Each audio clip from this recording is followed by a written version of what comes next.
всех государственных служащих есть доступ к единой системе электронного документооборота. Так сказать, данная платформа является рабочим столом государственного служащего. Входя в эту систему, госслужащий попадает на главную страницу.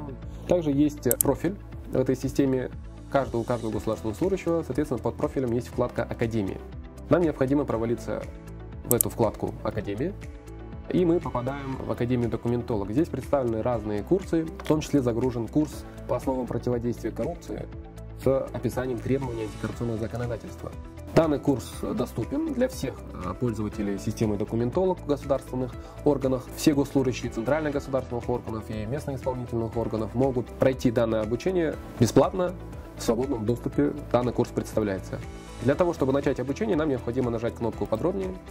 Когда мы перемещаемся на страницу с описанием курса, здесь курс состоит из структурной программы, которая состоит из 3 модулей, а эти модули, соответственно, состоят из тем. Здесь общее понимание антикоррупционного законодательства, где прописывается общее положение антикоррупционного законодательства, какие есть антикоррупционные ограничения, какая ответственность есть за коррупционное правонарушение, внедрение антикоррупционного поведения, это уже антикоррупционная этика, управление конфликтом интересов, как сообщить о коррупции, и также владение антикоррупционными инструментами. Здесь оценка и анализ коррупционных рисков, внедрение антикоррупционных мер, мониторинг и оценка антикоррупционных усилий организации. Соответственно, все модули представлены визуально оформлены в схематичном виде, для того, чтобы было проще воспринимать весь обучающий материал.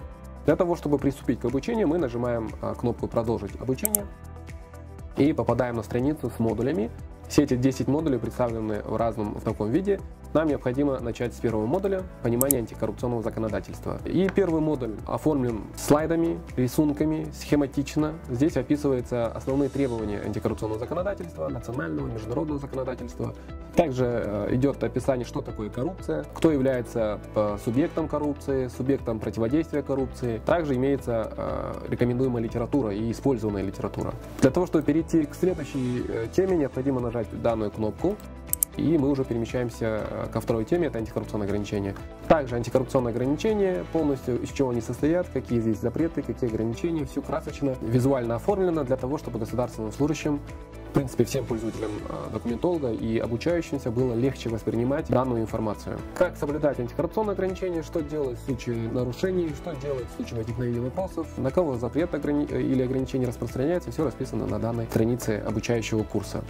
Также представлены различные кейсы с решениями для того, чтобы более наглядно и с практической стороны понять, как работают антикоррупционные ограничения. Далее у нас идут тема предотвращения коррупции и коррупционных правонарушений, то есть из чего состоит профилактика, какие есть превентивные инструменты.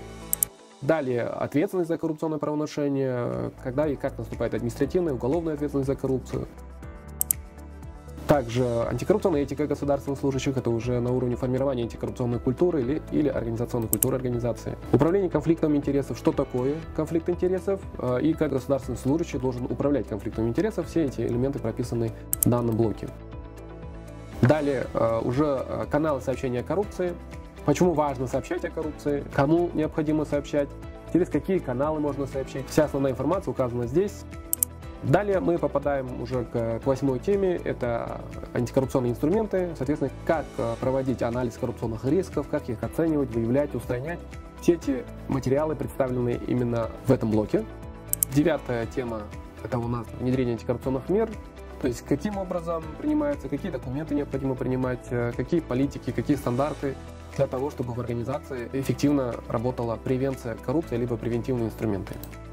И заключительная 10-я тема – это уже мониторинг и оценка антикоррупционных усилий, либо принятых мер в организации. После завершения всех 3 модулей и 10 тем у нас есть возможность пройти тестирование и проверить свои знания.